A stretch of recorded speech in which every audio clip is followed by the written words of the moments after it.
La tecnología Tainar es la solución definitiva para lograr resultados de calidad, favoreciendo la sostenibilidad y las buenas prácticas agrícolas en siembra directa.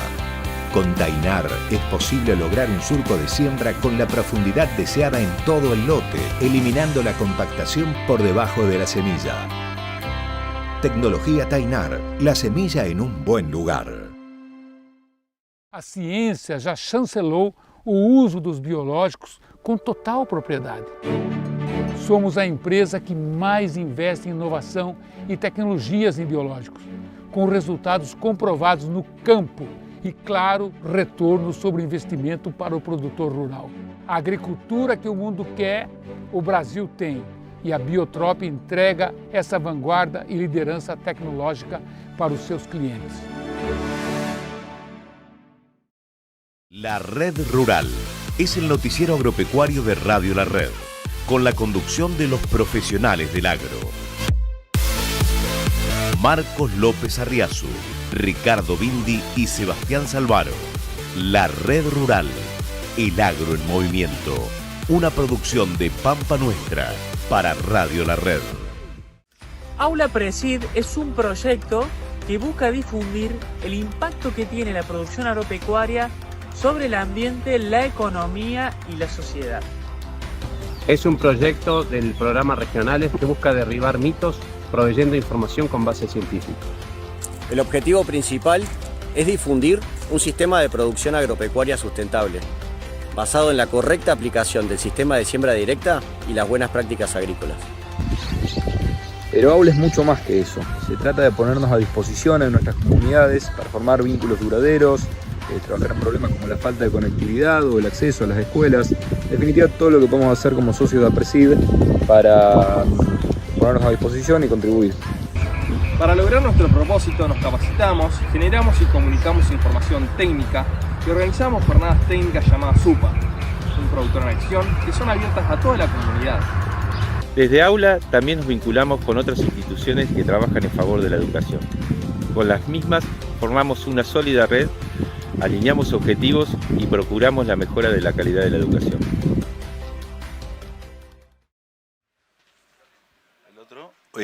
Ahora sí.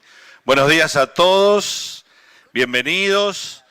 Nuestro agradecimiento a la gente de APRESID por la convocatoria a moderar el panel y también en nombre de las disertantes. No podemos dejar de mencionar para el contexto que APRESID realiza este 31º Congreso con un lema que es el carbono elemento vital y que dentro de los 9 ejes que propone el Congreso, este panel forma parte de un eje tangencial, si se quiere, al Congreso, que es el de la comunicación y la educación. Por la dinámica que las disertantes han acordado, vamos a presentar a las 2 al principio para que desarrollen ágilmente la presentación, cuidando los tiempos, y vamos a ordenar las preguntas y las inquietudes para el final. Tampoco quiero dejar pasar que este Congreso de APRESID es el encuentro más grande que se hace a nivel nacional del sector agropecuario y esto no se nos puede pasar por alto.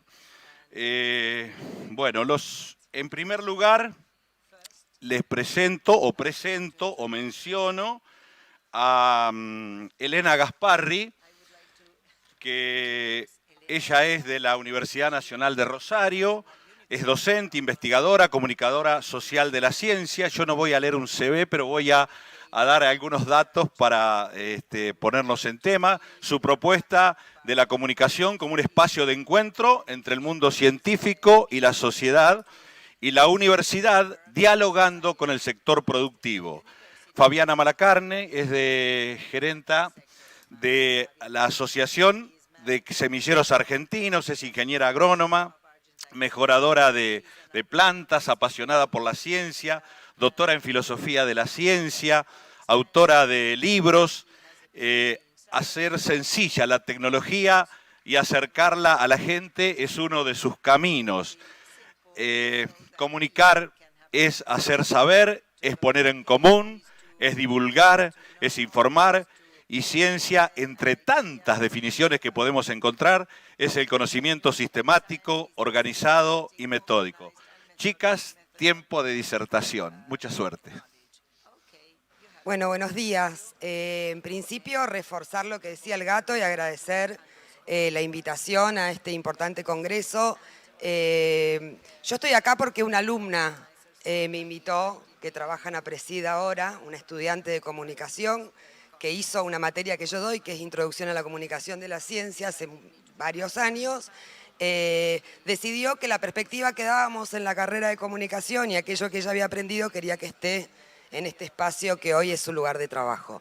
Así que bueno, más que agradecida y claramente orgullosa, y además veo varios estudiantes de la carrera de comunicación social, así que también agradezco la participación y especialmente a APRESID por ocuparse de esta temática, como bien decía el gato.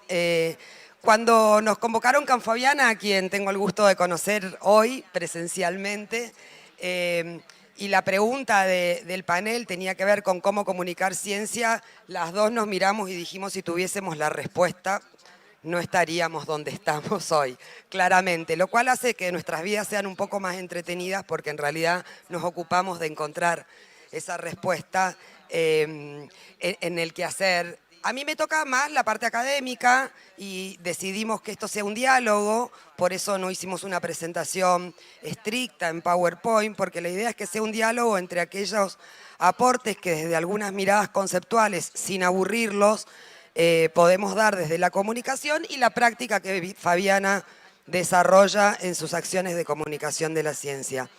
Hay algunas concepciones que para nosotros, los que hacemos comunicación, aquellos que se dedican a comunicar la ciencia, tienen que tener en cuenta porque creemos que condiciona puntualmente cuáles son los modos de vínculo que se generan entre los conocimientos científicos y los otros saberes que circulan en la sociedad o en los públicos a los que queremos llegar.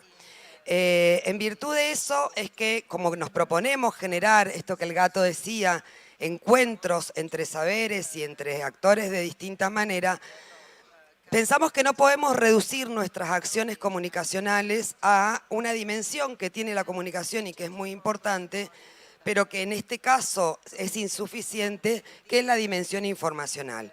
Esto de pensar que la comunicación aparece aquí como transmisión de información, que claramente los comunicadores, si lo pensamos de esta perspectiva, tendrían éxito si logran que aquello que no se entiende se traduzca y se pase directamente a un léxico o a una forma del habla o de la comunicación de ese público al que queremos dirigirnos.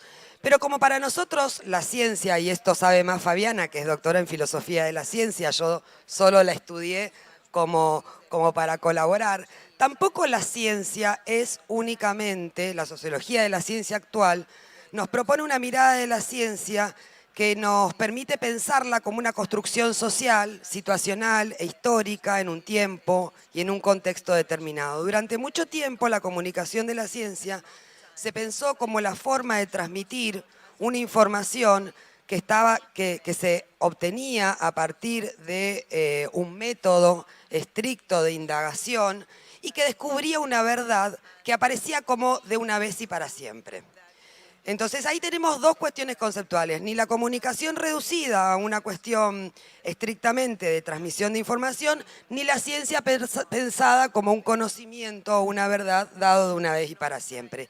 Esto pone en relación y nos hace mucho más entretenido el accionar a aquellos que nos dedicamos a comunicar la ciencia y pensamos que no solamente se plantea en una cuestión de traducción de unos a otros.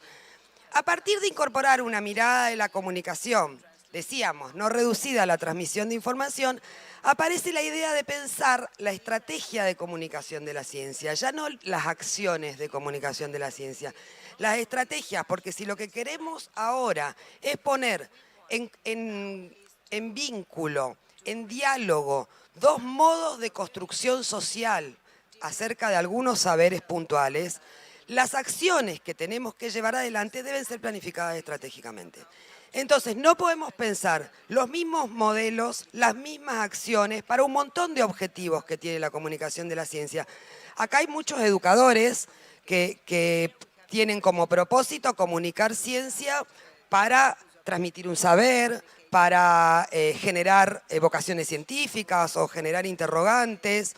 Hay otros procesos de comunicación de la ciencia que tienen como objetivo legitimar un conocimiento científico nuevo, otras acciones de comunicación que tienen como objetivo modificar hábitos, generar campañas. Pensemos en la necesidad que tuvo la Argentina de convencer a las personas de que se vacunen hace muy poco tiempo.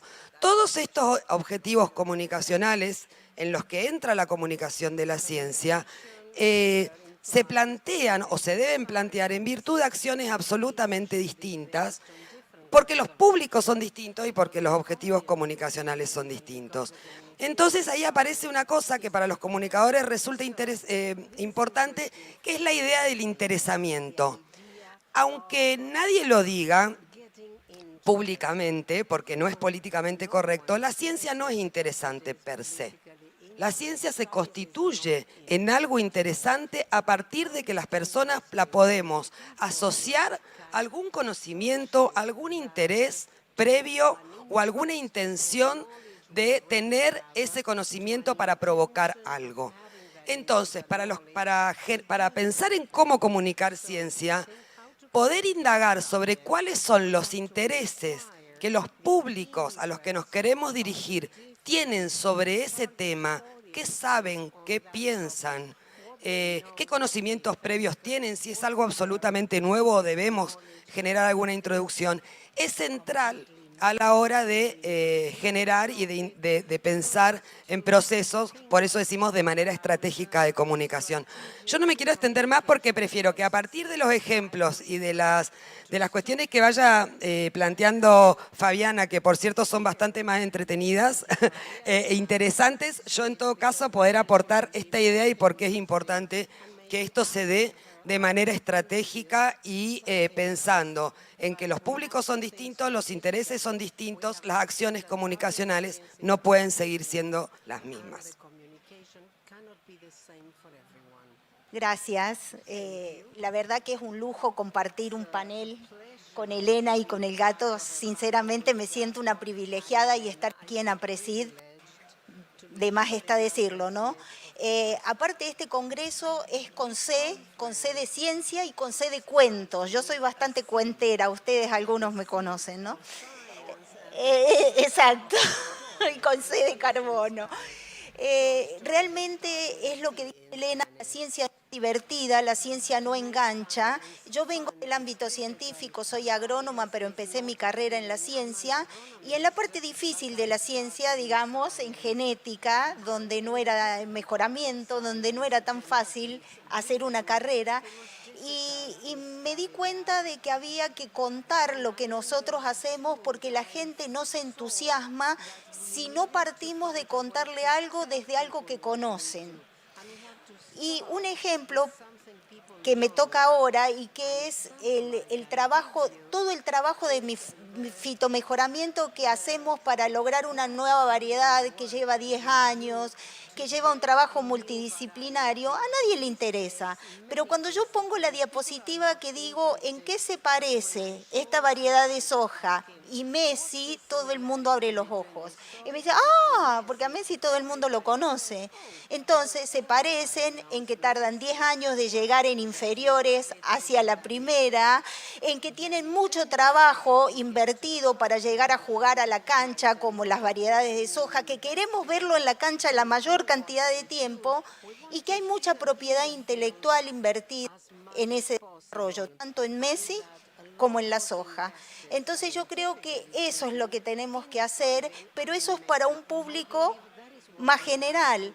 Pero tenemos que enamorar a nuestros niños también para que les guste la ciencia, para que se involucren con ciencia, para que entiendan la ciencia, porque ellos son los que van a desarrollar la ciencia en el futuro para mejorar las condiciones de vida que les va a tocar. Pero también son los que van a votar y van a decidir en qué parte de la ciencia se ponen sus impuestos. Y realmente enamorar a un niño hoy en día que quiere ser youtuber o que quiere ser influencer a que estudie ciencia es un poco difícil. En mi caso, lo hago a través de cuentos, por eso digo que soy bastante cuentera. He publicado varios cuentos sobre biotecnología, que es a lo que me dedico últimamente, sobre genética o sobre agro en general.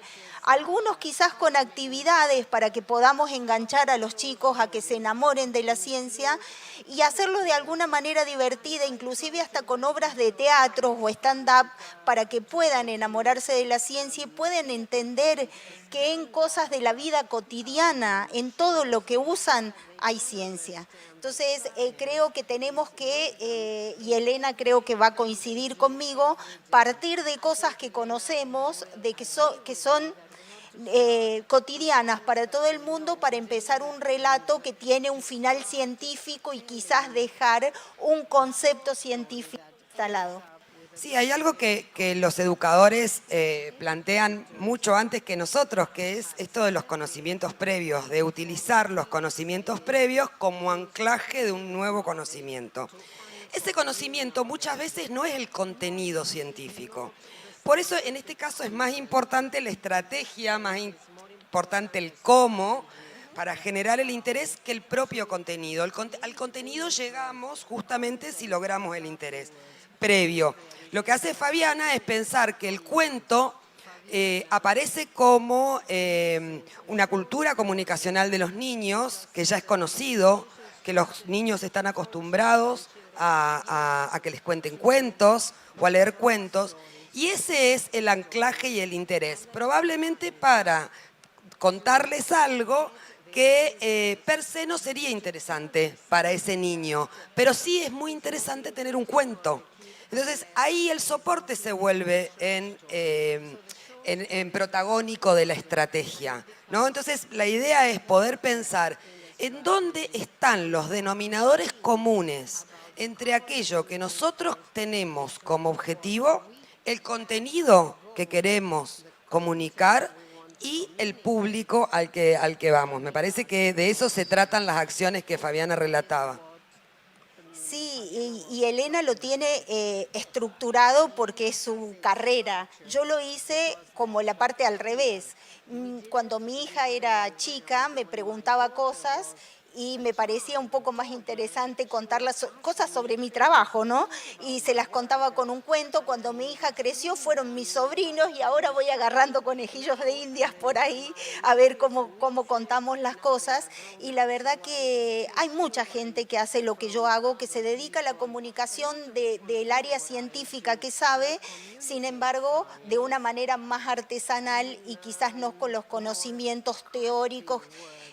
A mí como me gusta, y como bien dijeron en mi presentación, dije necesito herramientas técnicas, hice el doctorado en filosofía de la ciencia y me costó.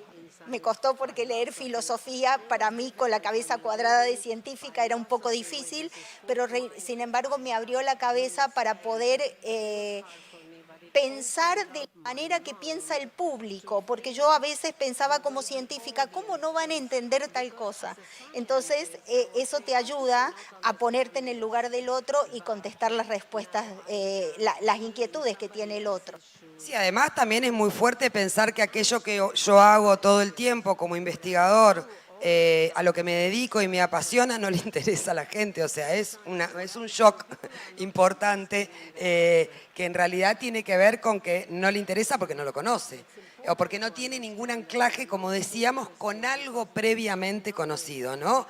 Esto de que la ciencia no es interesante per se es una cosa que es bastante compleja de charlarla con los científicos, pero que vale la pena porque en realidad cuando ellos también pueden ver cuáles son sus formas de contarle a sus familias, de contarle a sus amigos lo que hacen todos los días, encuentran otra manera. El científico, digo yo también, cuando digo el científico también me nombro a mí porque también soy investigadora, pero digo el científico cuando uno dice vamos a comunicar los avances científicos o la ciencia que vos producís y demás, se pone como en una caja de seguridades y de estructuras muy distintas a las que llevan adelante en su proceso de producción, que es mucho más relajado, mucho más abierto. Perdón, porque el científico siempre es evaluado por su producción, entonces habla con palabras complejas y le habla a sus pares, no le habla al público en general. Es otro público el que va a evaluar, y ahí también se derriban un poco las cuestiones del confort, de un modo de comunicación particular que es el paper, que es el que ya sabemos, o sea, nos movemos en un ámbito al que ya conocemos, ya le conocemos las reglas. Salirnos de ese ámbito suele aparecer en realidad como una gran incertidumbre, y eso hace que se generen las resistencias. De todas maneras, esto de iniciar los procesos a partir de cómo ellos pueden contarles a sus hijos, cómo pueden contarles a la gente que quieren, qué es lo que hacen todos sus días, es una buena estrategia. Y una de las cosas que nos ha servido la sociología o la filosofía de la ciencia es para entender que aquello que en algún momento legitimó la ciencia moderna, que era esa cosa casi sacra, lejana de lo mundano y de los procesos, todo el resto de los procesos de construcción de conocimiento que se empezaron a determinar como no científicos, en la actualidad, a la que a los chicos les interesan producir contenidos, les interesa estar en TikTok, les interesa tener cercanía con aquello que desarrollan, les juegan contra.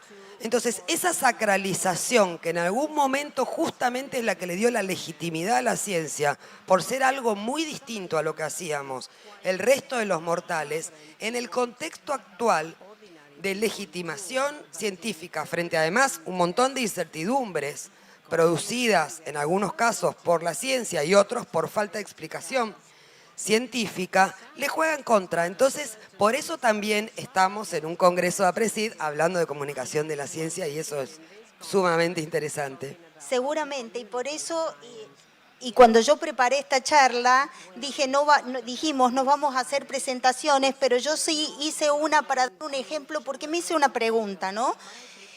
En cosas de la vida cotidiana, primero dije, ¿qué me voy a poner para dar la charla? ¿Me voy a poner más elegante, menos elegante? Ustedes saben que la mona, aunque se vista de seda, me voy a poner un jean. ¿Cuántas historias de ciencia me cuesta este jean que yo tengo puesto hoy? ¿Cuántas? ¿Ustedes cuántas se les ocurre? ¿Cuántas historias? Yo le diría que al menos 10 que yo puedo identificar. Si alguien me ayuda a poner la presentación, se las cuento un poquito.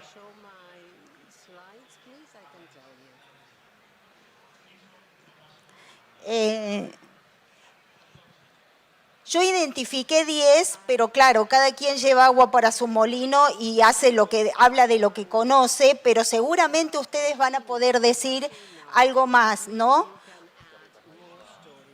Ya va cambiando, gracias.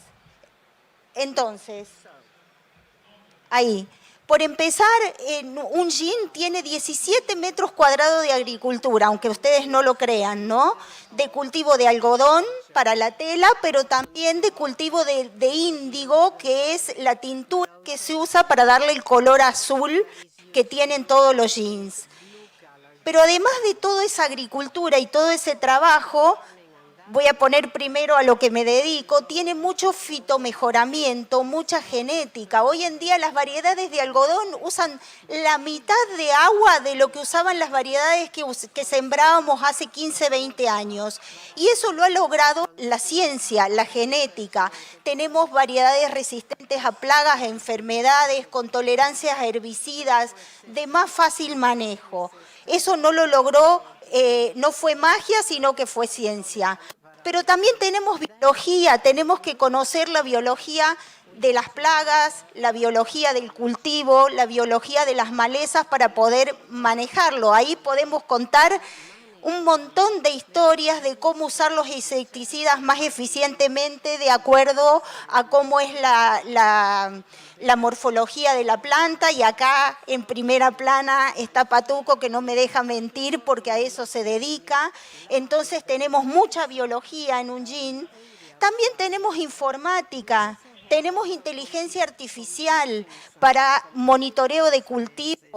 para detectar qué variedad estamos sembrando, tenemos muchísimas aplicaciones que nos dicen cómo tenemos que, para monitorear, cómo tenemos que sembrar, cuál es la densidad de siembra. Entonces ahí hay mucha informática metida. Tenemos mucha física y diseño industrial en todas las maquinarias que se usan en el proceso. Y es algo que a mí me rompe la cabeza porque física no es mi fuerte y fue lo que más me costó en la facultad. Por eso puse la imagen del tractor, pero sin embargo hay mucha física también. Hay química, un montón de química, desde cómo están compuestas las microfibrillas de la tela hasta cómo se produce el índigo desde la planta natural o cómo logramos sintetizar el índigo de manera artificial y poder hacer el proceso más sustentable. Y hay un montón de biotecnología, y esto es para mi amiga Malu, que está acá en el público, que se dedica a eso. Los jeans se producen, sobre todo en Argentina, con algodón transgénico, que es una variedades provenientes de biotecnología, pero también produciendo el desgastado que tienen con enzimas provenientes de bacterias modificadas genéticamente, para no tener que lavar ese jean con piedra pómez que gasta mucha energía y que daña mucho la maquinaria. Entonces tenemos un proceso más sustentable gracias a la tecnología.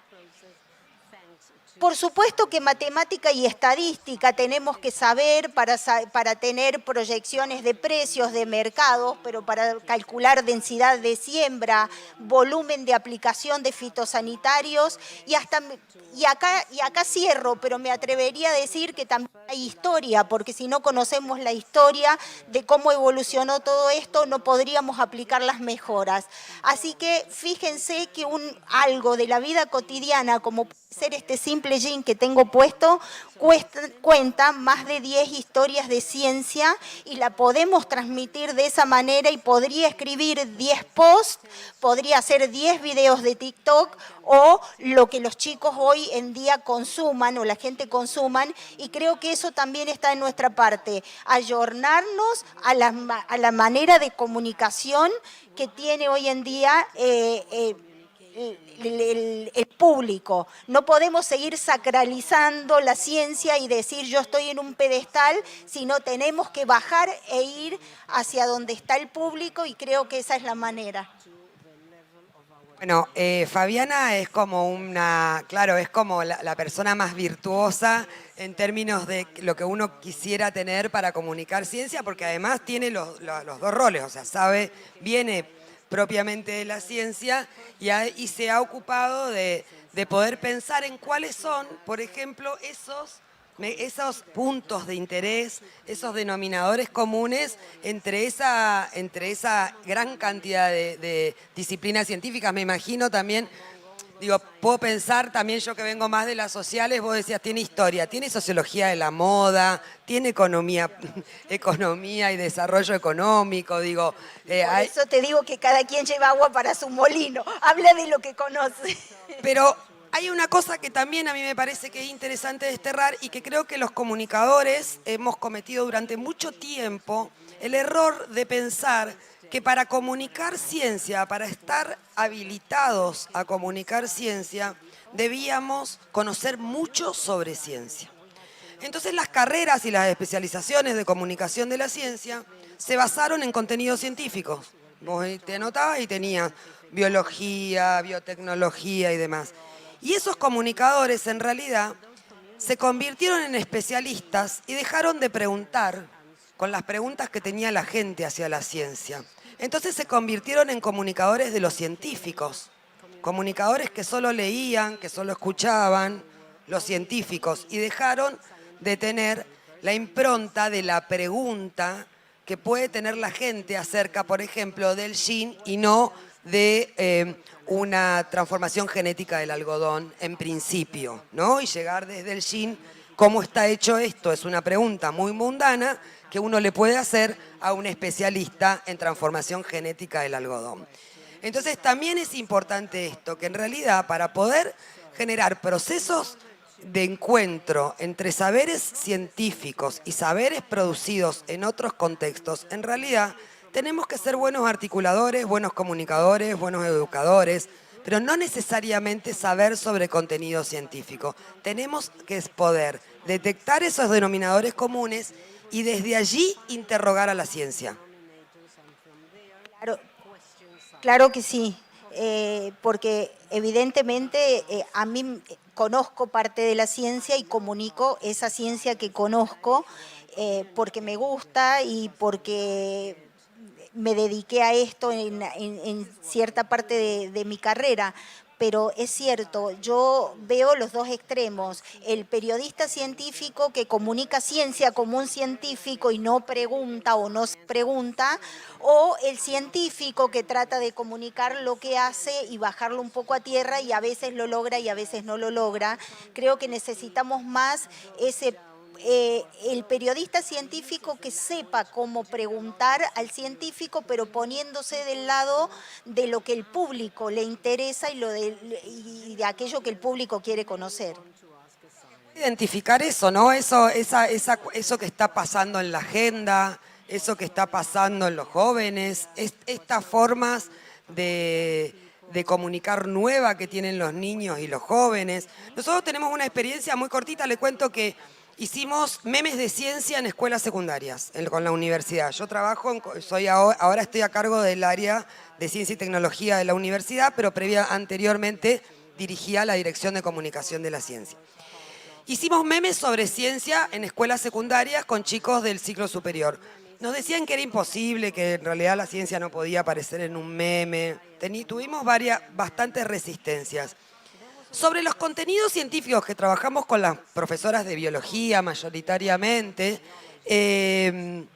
no había mucho interés per se por parte de los estudiantes. De hecho, las profesoras nos decían, se aburren, no les interesa lo que tenemos para contarles y demás. Pero sí les fascinaba la idea de producir memes. Eso les encantó. Entonces hicimos un concurso y tenían que producir tenían que ganar un concurso de producción de memes.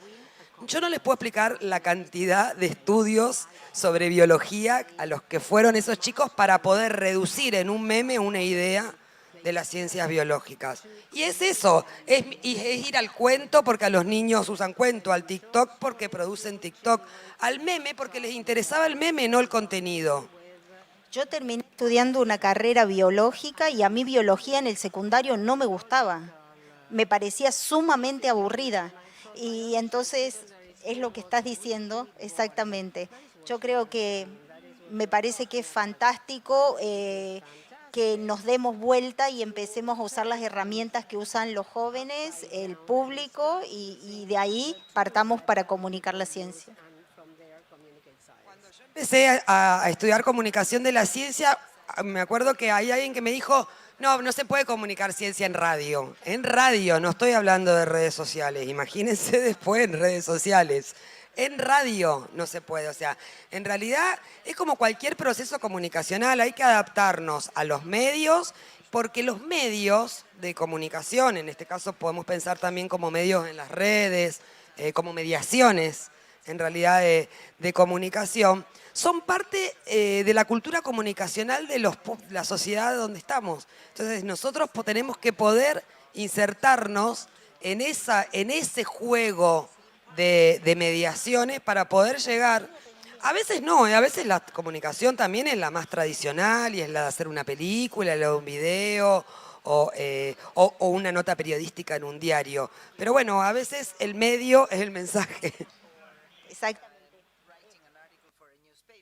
Perdón, le doy al gato, vamos a hacer un redondeo final porque hay muchas preguntas afortunadamente, así que queremos escuchar algunas antes de cerrar. Elena y María Fabiana, tenemos 4 minutos para redondear y después voy a las preguntas, que por suerte son muchas. Bueno, es recontra difícil redondear porque en realidad abrimos un montón de puertas para charlar. Podemos charlar sobre la ciencia, sobre el interesamiento, sobre los procesos estratégicos comunicacionales. Pero sí poder pensar en esto, en el dejar el mensaje.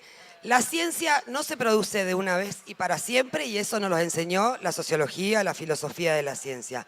No podemos pensar en procesos comunicacionales que sean de una vez y para siempre, siempre iguales para todos los objetivos y para todos los públicos.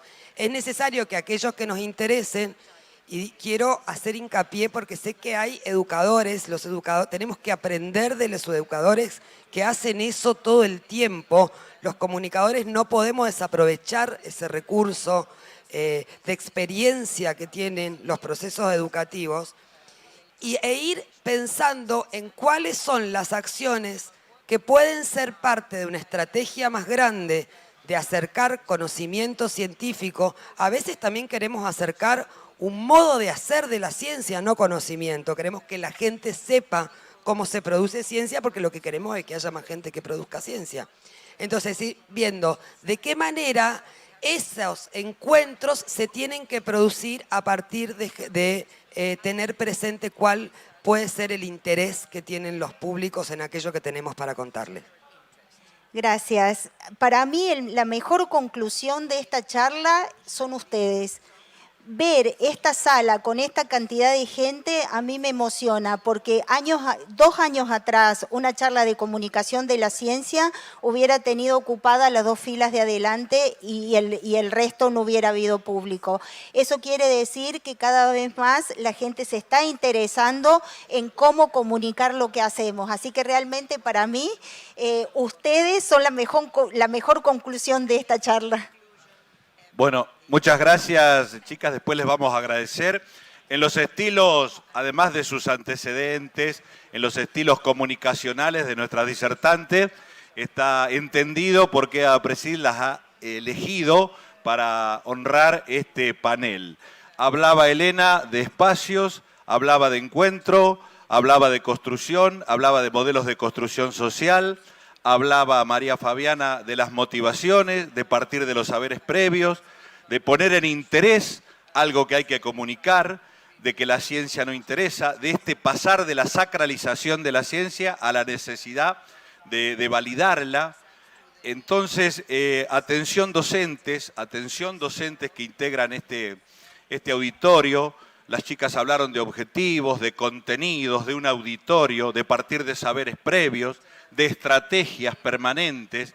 El ejemplo de María Fabiana cuando habla del cuento y la asociación de los niños con el cuento. Así que acá nos llevamos mucho material para cortar. Yo apenas entienda cómo es esto, voy a empezar a pasarle las preguntas, que son unas cuantas. Buen resumen de todo lo que charlamos. ¿Cómo podemos, dice una, cómo podemos llegar a comunicar a la sociedad nuestro trabajo cuando ya tiene a veces un preconcepto negativo de la agronomía, que piensan en agrotóxicos, en que los envenenamos, puntos suspensivos? Chicas.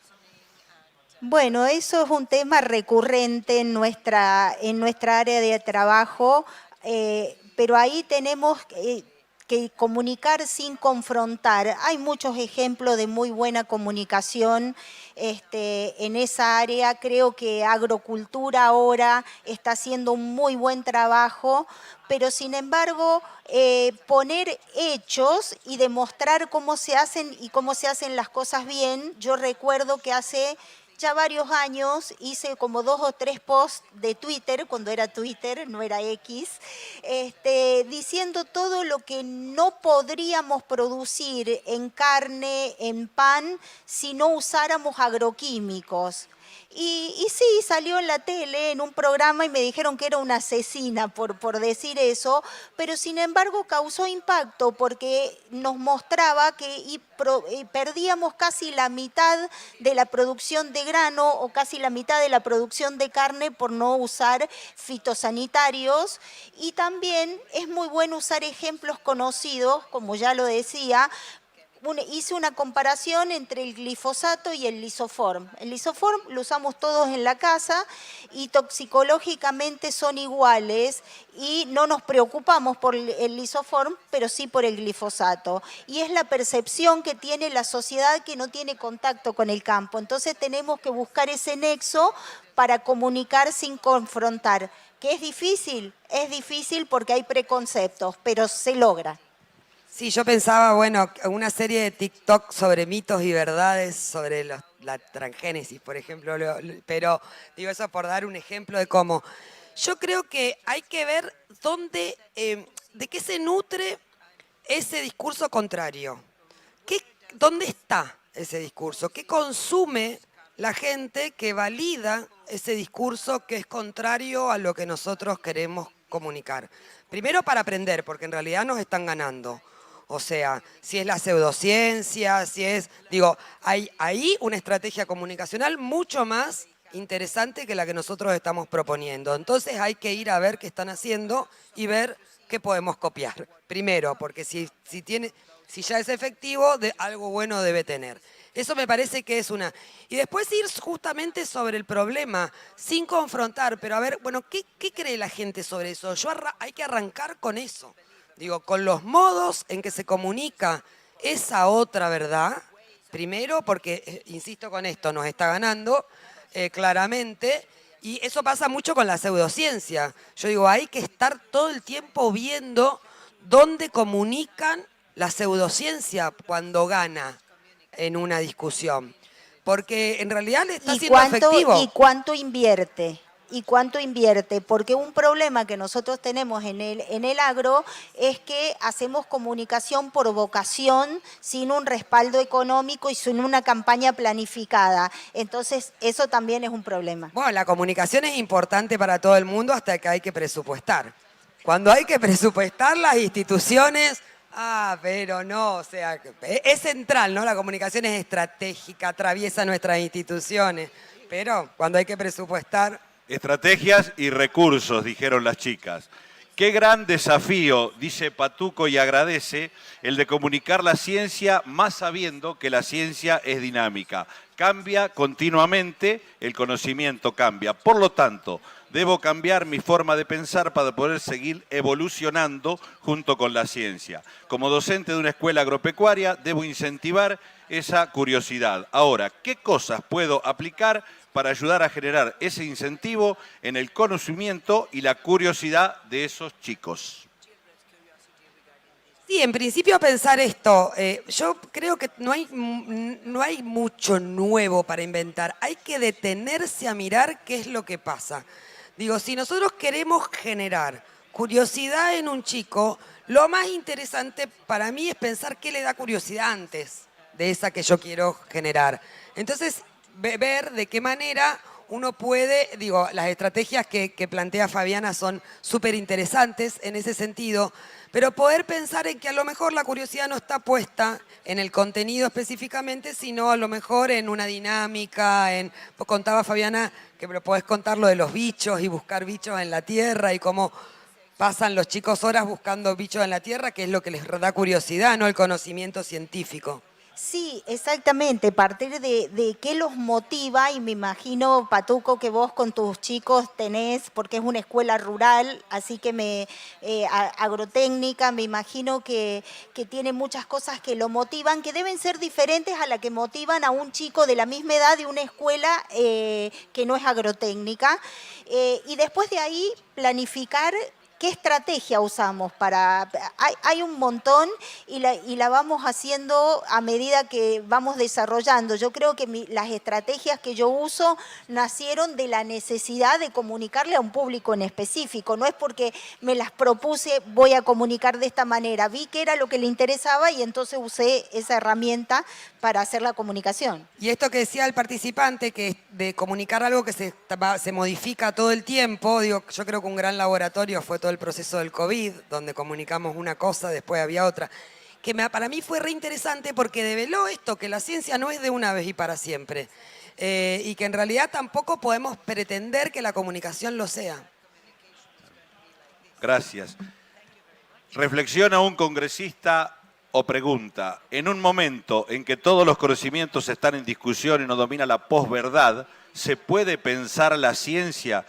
No sé si es pregunta, ya no como un conjunto de conocimientos, sino como una forma de mirar las cosas, perdón por no ser claro, no sé cómo hacer la pregunta, y después reenvía y dice, ciencia como método, no como conjunto de conocimientos, perdón. una forma de mirar la realidad. Yo creo que la ciencia en realidad en términos de construcción lo que permite es pensar que en realidad estamos proponiendo un modo de mirar la realidad y de actuar sobre la realidad. Perfecto. Además, claramente estamos en competencia de saberes, siempre hay competencia de saberes. Digo, hay competencia en términos de la pseudociencia, en términos de la posverdad y demás. Y es un terreno que durante mucho tiempo la ciencia a lo mejor lo tuvo como único o como sacro, o las religiones en otros momentos, digo, la ciencia en la modernidad, y que en realidad hoy aparece como un desafío mucho más interesante, o por lo menos más fuerte y más importante, esto de saber que estamos compitiendo con saberes. Muy bien. ¿Cuál es la mejor manera de llegar desde el campo a los niños de la ciudad para que conozcan esa otra realidad? Llevar a los niños de la ciudad al campo, no hay dudas. Más que el campo a la ciudad, hay que llevar a los niños al campo, que estoy segura que les va a encantar a todos. Sí, les va a encantar. Es complicado llevar a los niños de la ciudad al campo, pero sin embargo es interesante cuando uno lo cuenta de una manera distinta. Hace un tiempo a mí el INTA me invitó a dar una charla para niños de escuelas urbanas en Castelar, y contarles sobre agricultura. Y dije, uy, ¿cómo los engancho a niños de 10 años para contarles de agricultura? Y como a mí la cara me da para... Soy bastante cara dura, hice un stand-up, se llama La agricultura en la máquina del tiempo, y después había uno de los participantes que se había parado con un micrófono frente a la carpa y decir, venga, escuchen a esta señora que es muy divertida. Creo que tenemos manera de mostrarle cómo que los pollos no están en el freezer del supermercado, sino que tienen un proceso, que el maíz puede ir a parar a la burbuja de su Coca-Cola, puede ir a parar al tanque del auto que lo va a llevar a la escuela. Creo que se puede hacer. Y esto de que sabemos que en realidad somos un país que vive del campo, que se estructura, que se desarrolla y que vive el campo. Eso hay que llevárselo a los chicos. Lo deben escuchar todos los días de otra manera en su casa. Hay que ver que de qué manera a ellos eso les puede interesar. Volvemos a lo de las estrategias, lo de los saberes previos y lo de hacer interesante lo que queremos comunicar o debemos comunicar. ¿Cómo convencer a los científicos de la gran oportunidad que la comunicación les ofrece? ¿Les pasa que los científicos con los que interactúan no le dan la relevancia al periodismo o a comunicadores? ¿O será solo una percepción de cierto desprestigio sobre nuestra profesión? Cada vez menos nos pasa, pero sí, claramente. Durante mucho tiempo aquellos científicos que se dedicaban a comunicar ciencia eran desprestigiados por sus propios compañeros y colegas. Pero la cosa cambió. En el último tiempo cambió a nivel mundial, pero particularmente en nuestro país cambió porque se empezó a hablar de política científica, de inversión en ciencia y tecnología, de qué propuesta política propone financiar ciencia y tecnología, qué otra. Y ahí ellos tuvieron que salir, o tienen que salir, y los van reconociendo, a legitimar su quehacer, para poder pensar en que en realidad necesitamos seguir invirtiendo en ciencia y tecnología. Ese clic que se está produciendo es sumamente interesante para la transformación de la perspectiva que los científicos tienen de la comunicación.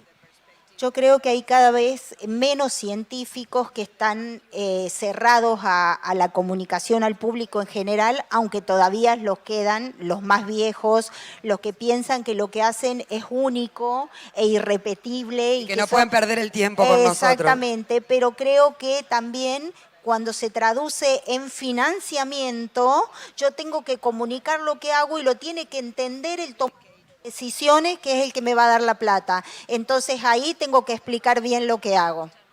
Bueno, vamos redondeando. Esta la contesto yo porque un congresista solo puso hola, así que hola. ¿Y cómo hacer? Y finalmente, última pregunta, ¿cómo hacer, porque estamos en tiempo de entregar la sala, cómo hacer para que el periodista no te haga pisar el palito y cuando comunicas algo, comunicar lo positivo porque siempre buscan el pelo al huevo? Eso está muy bueno, me ha pasado varias veces. Uno tiene que ahí tener un poco de cintura para contestar sin contestar y llevar la conversación hacia lo que quiere decir y no hacia la pregunta capciosa del periodista. Pero eso uno lo va aprendiendo con el tiempo, no es de un día para el otro. Sí, claramente es todo un entrenamiento, porque además los periodistas necesitan un título, pero vale la pena que haya un título erróneo en un diario para hablar de un tema. Para que sea un disparador. Para que sea un disparador para hablar del tema. Yo creo que sigue valiendo la pena. Creo que hay muchos periodistas formados que no hacen pisar el palito, sino que en realidad colaboran con el científico, pero creo que también es un gran problema que viene desde el periodismo, esto de querer un título. Elena y María Fabiana, APRESID, honrado de tenerlos aquí como panelistas. Este aplauso final no va a ser solo para ellas, sino para ustedes también por estar interesados en el tema. Muchas gracias, buen día para todos. Muchas gracias.